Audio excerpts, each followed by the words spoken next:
아파트가 대량으로 공급되고 있지만 미분양이 속출하고 있습니다.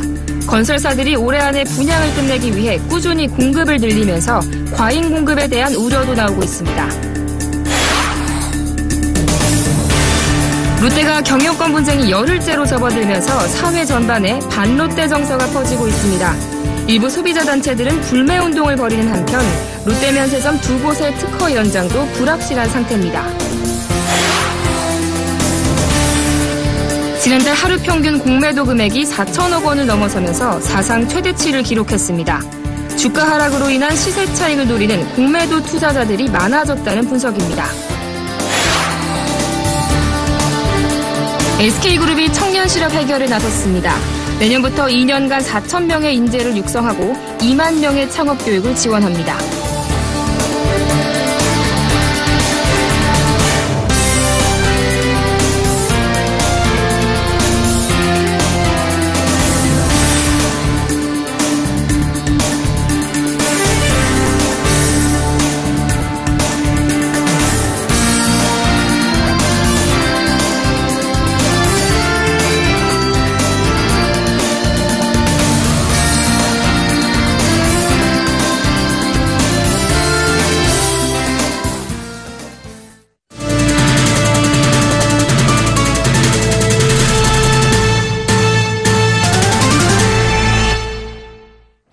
여러분 안녕하십니까? 8월 5일 수요일 센 경제 현장 오늘의 주요 뉴스입니다.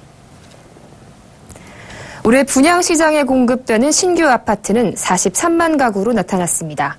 2000년 이후 최대 규모인데요. 대규모 물량 공세에 미분양도 속출하면서 공급 과잉에 대한 우려도 나오고 있습니다. 특히 건설사들은 연내에 분양을 끝내기 위해 공급을 늘리는 분위기입니다.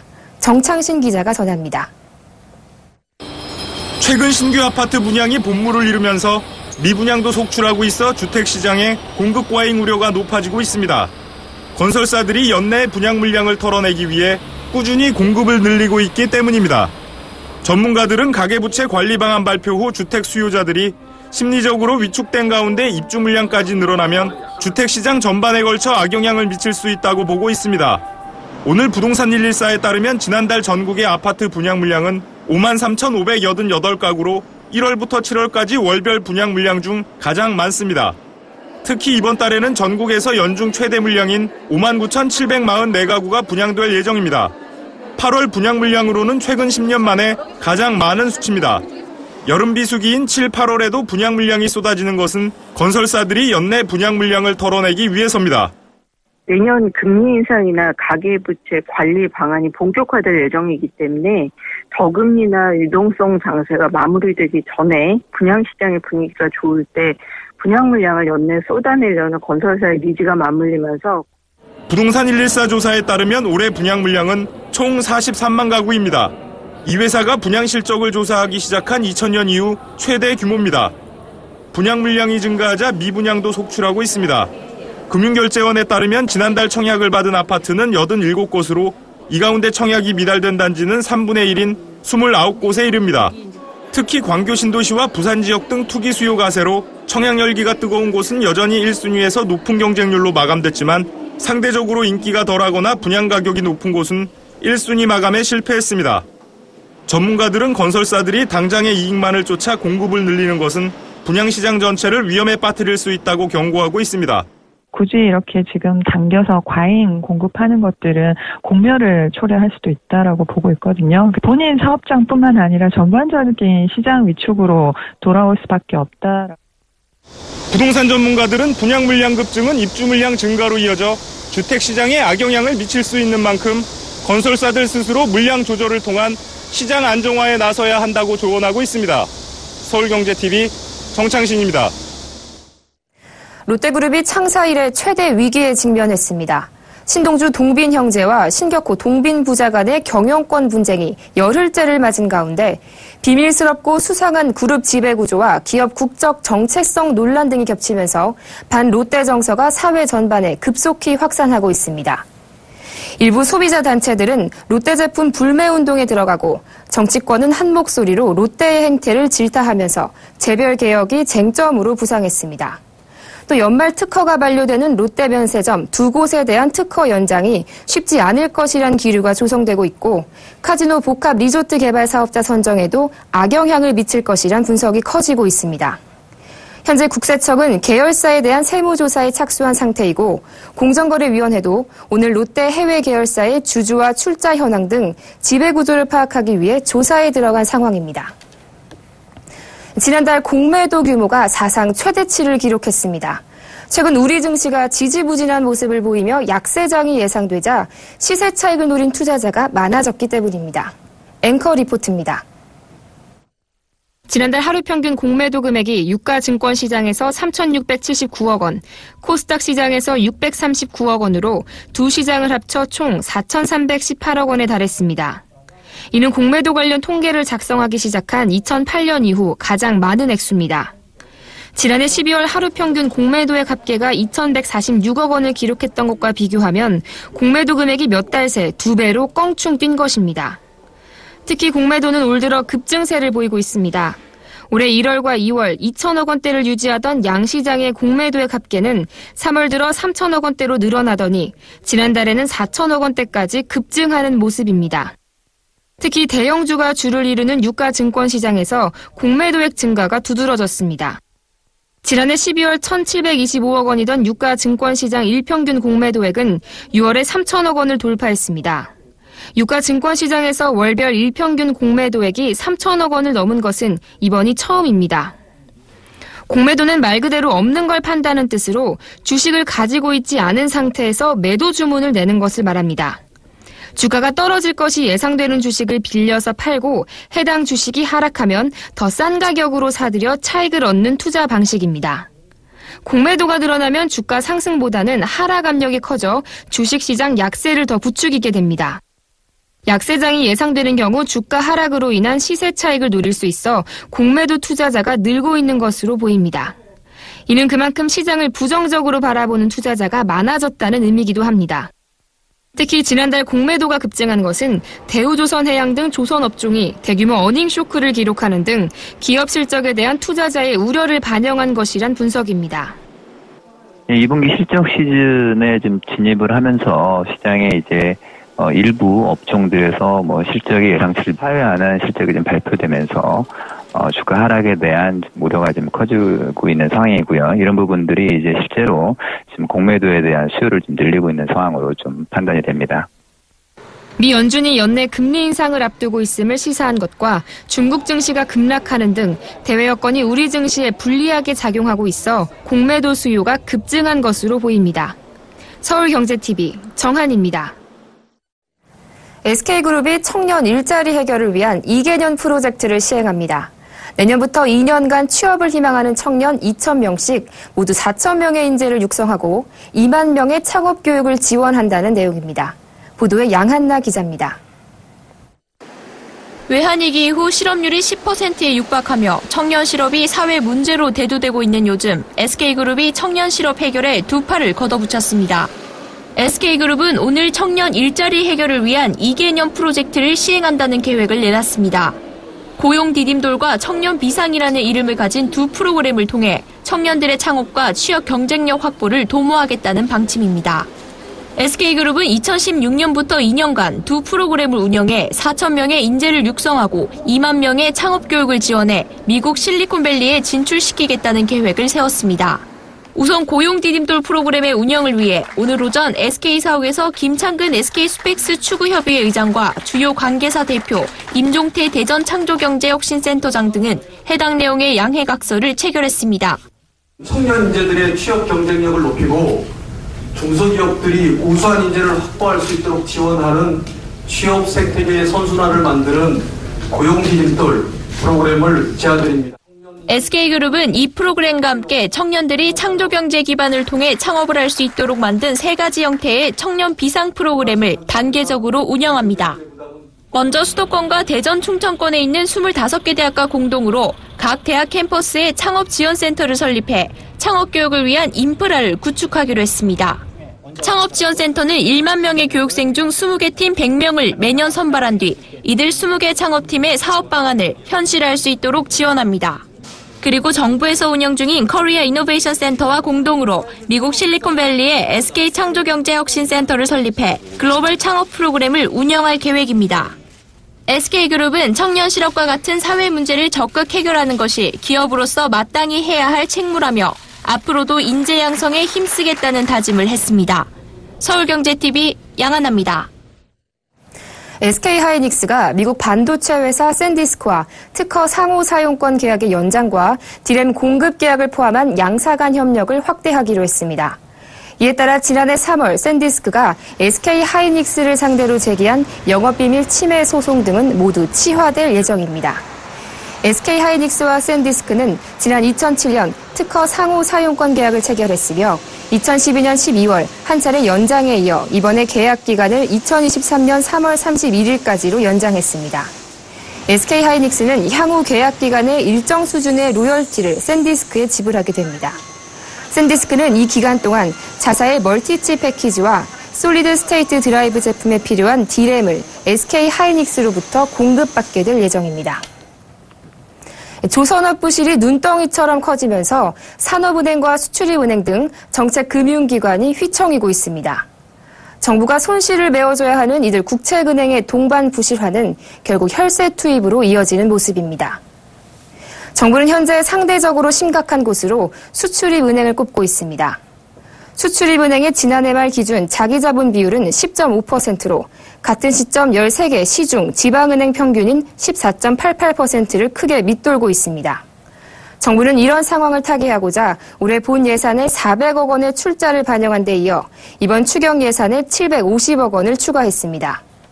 정부는 내년 본 예산이나 단발성 현물 출자 등의 방식으로 수천억 원대 추가 출자가 불가피하다고 보고 출자 시기와 방법을 조율하는 것으로 전해졌습니다. 산업은행은 2013년 STX 사태로 1조 5천억 원의 대손 상각한 데 이어 동양그룹과 조선업 구조조정 등의 여파로 자기자본 비율이 지속적인 하락 곡선을 그리고 있습니다. 정부는 현 상태에서는 정책 금융사업을 수행하기에 무리가 있다고 보고 내년 예산안에 추가 출자를 반영할 예정입니다. 와인이 양주를 제치고 주류 수입액 사상 첫 1위에 올랐습니다. 한국무역협회에 따르면 올해 상반기 와인 수입액은 9,400만 달러로 양주 수입액 9,200만 달러를 넘어섰습니다. 와인의 반기 수입액이 양주보다 많은 것은 이번이 처음입니다. 와인은 상반기 주류 수입액 3억 8천만 달러 가운데 가장 많은 25%를 차지했고 양주의 비중은 24%였습니다. 상반기 와인 수입액은 지난해 같은 기간보다 5.5% 늘었습니다. 반면 한때 국내 주류 수입액의 3분의 2를 차지했던 양주의 비중은 4분의 1 아래로 떨어지게 됐습니다. 특히 양주 수입액의 대부분을 차지하는 위스키는 지난 2011년부터 2013년까지 3년 연속 감소세를 보이다 지난해 7% 오르며 반짝 반등했지만 올 상반기 다시 감소세로 돌아섰습니다.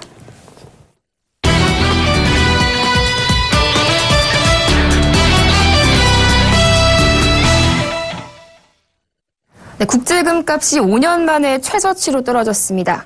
이렇다 보니 내 금펀드 수익은 어쩌나 하고 걱정이 태산인 분들 많으실 텐데요. 도대체 금값이 갑자기 왜 이렇게 속절없이 떨어지는지, 금값이 계속 내려가는 이 시기에 금 투자에 관심을 둬야 할지에 대해 보도국 한지희 기자와 함께 자세한 이야기 나눠보겠습니다. 안녕하세요. 네, 안녕하세요. 도대체 금값이 얼마나 떨어진 거죠?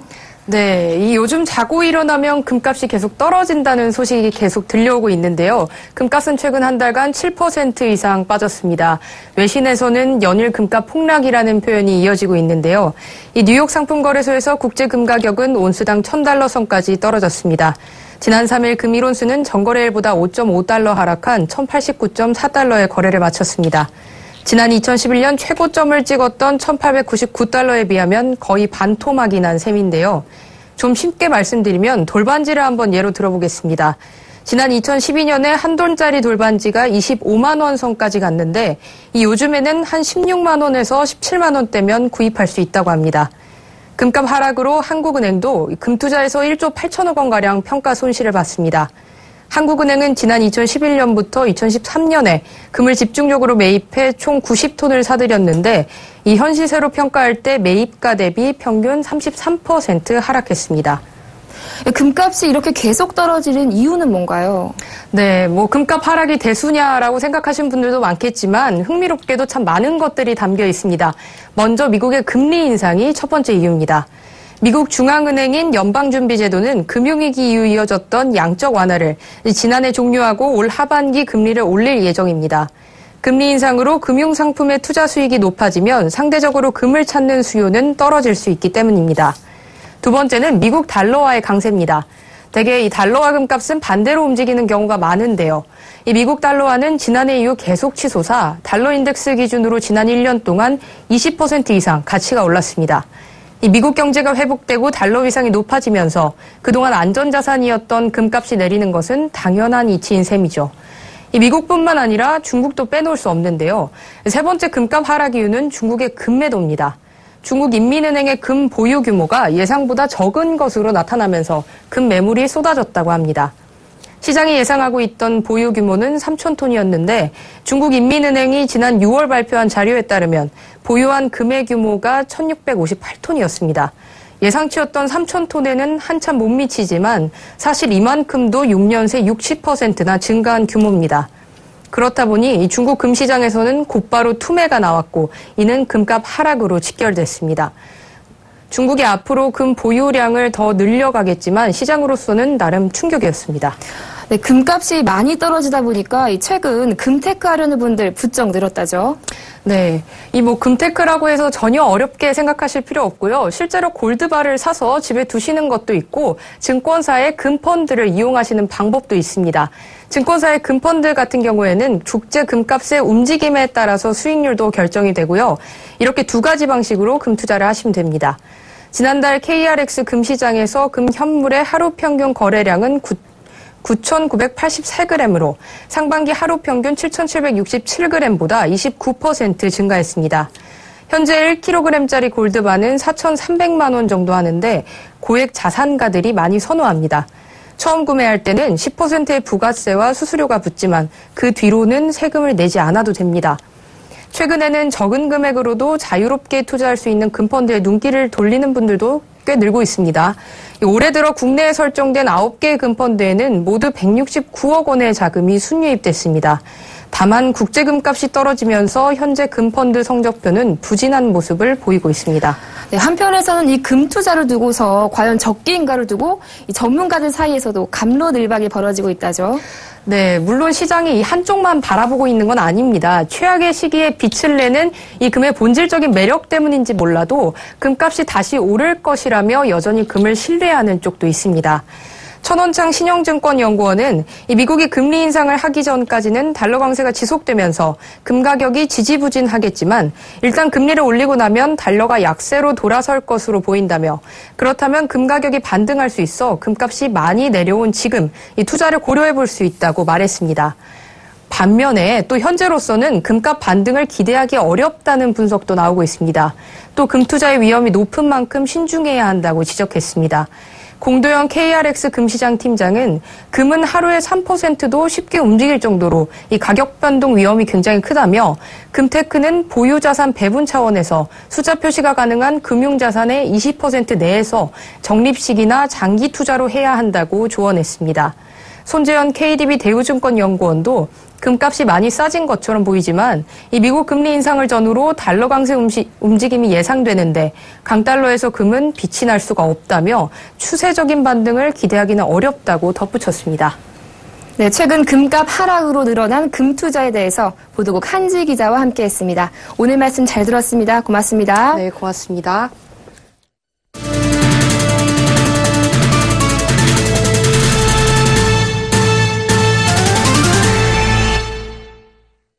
이동통신 3사의 가입자당 매출인 아르푸 성장세가 꺾이자 업계는 한숨을 쉬지만 정부는 유보적인 입장을 보이고 있습니다.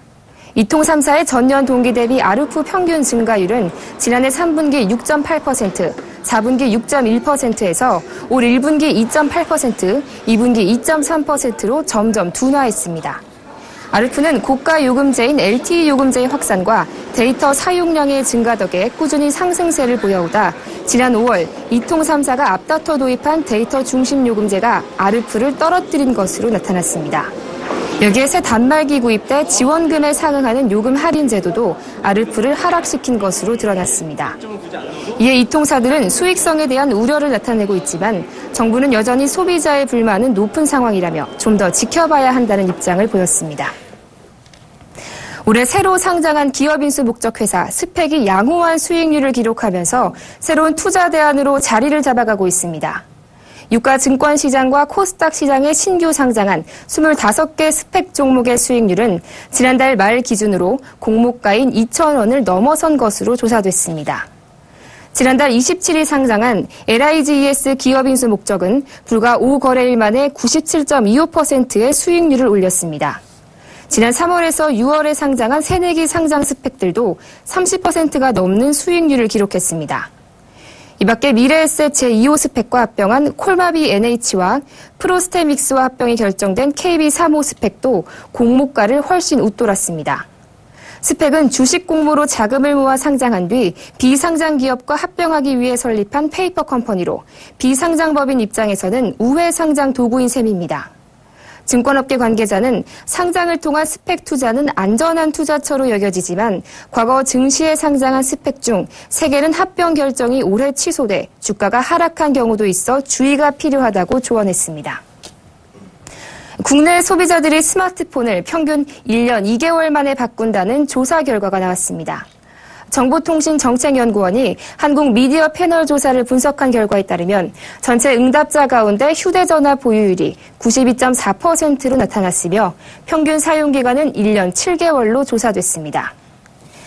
사용 중인 휴대전화가 스마트폰일 경우에는 평균 사용기간이 1년 2개월로 전체 휴대전화 평균보다 훨씬 짧았습니다.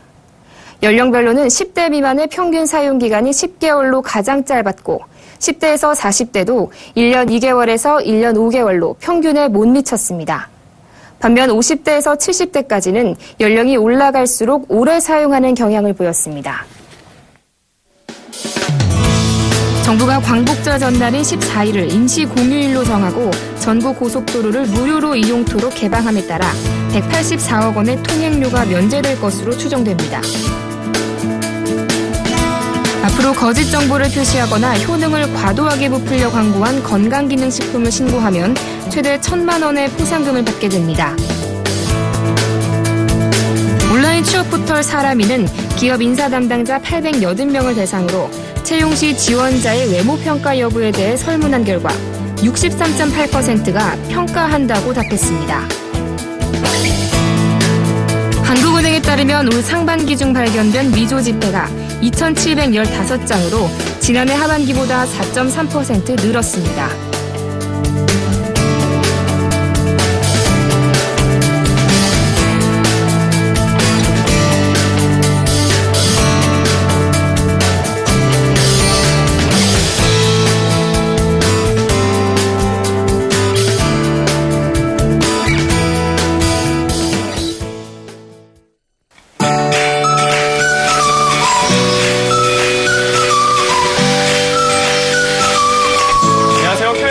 스타일 예보 정의진입니다. 오늘도 가마솥에 들어간 것처럼 뜨거운 하루였습니다. 밤에도 열기는 계속되겠는데요. 전국에 열대야가 나타나는 곳이 많겠습니다. 자기 전 따뜻한 우유 한 잔 드시면 숙면에 도움이 되겠습니다. 내일은 오늘보다 더 기온이 올라 폭염의 절정을 보이겠습니다.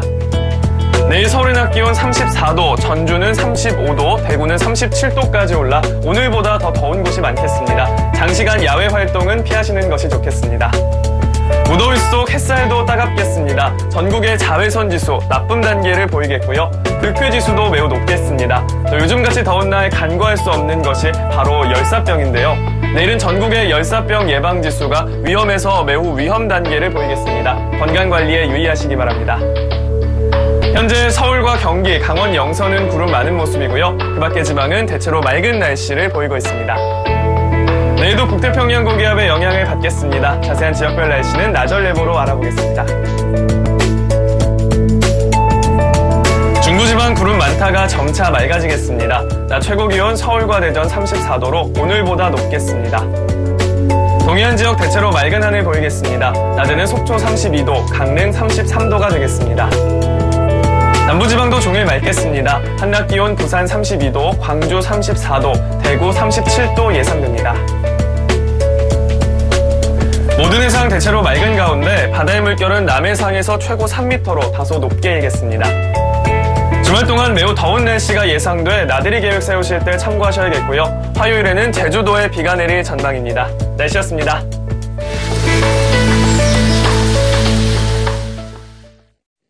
생경제 현장 여기서 마칩니다. 시청해주신 여러분 고맙습니다.